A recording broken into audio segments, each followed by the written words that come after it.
Béninois, chers compatriotes, j'ai souhaité en toute liberté et en toute responsabilité reprendre la parole pour m'adresser à vous après la décision rendue par la Cour constitutionnelle depuis hier nuit, suite au recours exercé contre la décision de rejet de ma candidature et celle de M. Ledoux par la Commission électorale nationale autonome. C'est une décision malheureuse et dommageable car j'ai été victime de dysfonctionnements internes à mon parti politique et d'adversité coupable. En tant que praticien du droit et attaché à la légalité, je suis bien obligé, malgré moi, de prendre acte de la décision de la Cour constitutionnelle. En dépit de toute ma déception et surtout la tristesse et le désarroi dans lesquels cette décision a plongé des millions de nos compatriotes qui, à travers ma candidature à l'élection présidentielle, espéraient vivement un changement de cap dans la direction des affaires de notre pays. J'ai été particulièrement marqué par toute la ferveur et la liesse populaire que ma désignation en qualité de candidat du Parti Les Démocrates à la prochaine élection présidentielle a suscité. Je vous en suis infiniment reconnaissant. Je voudrais également témoigner toute ma reconnaissance au président Thomas Boni-Yayi, président du Parti Les Démocrates, pour la confiance qu'il a placée en la jeunesse béninoise à travers le parrainage de ma candidature. Mais malheureusement, ce coup d'essai n'a pu se transformer en coup de maître. Et nous connaissons tous les raisons internes au parti qui ont eu pour corollaire le rejet de ma candidature par la Sénat.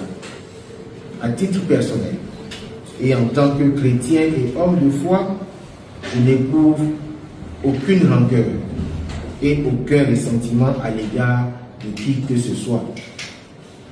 Notamment l'honorable Sodino Michel, à qui j'exprime mes regrets.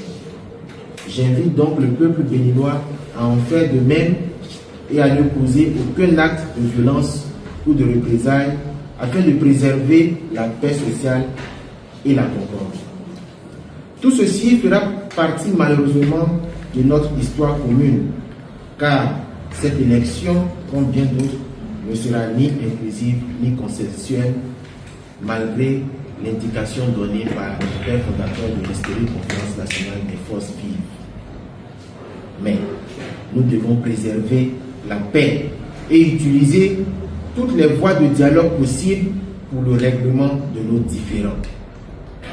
Tirant donc les leçons de toute cette expérience exaltante, au cours de laquelle j'ai pu défendre des hommes et femmes politiques de premier plan pendant près d'une décennie, pour le respect des libertés et de la démocratie, je pense après moult réflexions qu'il est peut-être temps de faire une pause.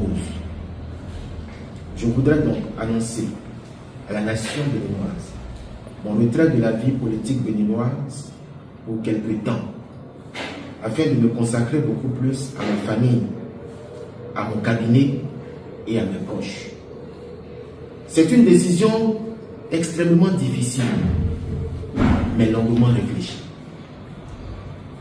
Je voudrais en outre, et avant de conclure, m'adresser aux candidats retenus par la Sénat pour la prochaine élection présidentielle du 12 avril 2026 et particulièrement aux plus jeunes de ces candidats.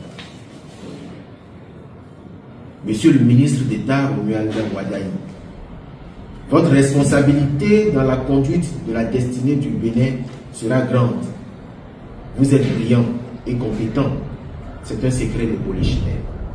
Mais le peuple béninois est attaché à la liberté, à la justice sociale et à la réconciliation de tous ces fils privés de liberté et contraints à l'exil.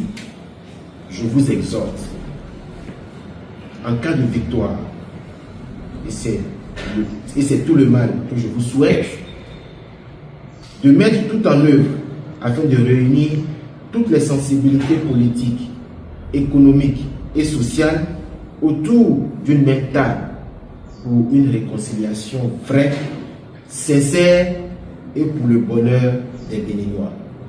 Que Dieu bénisse le Bénin. Je vous remercie.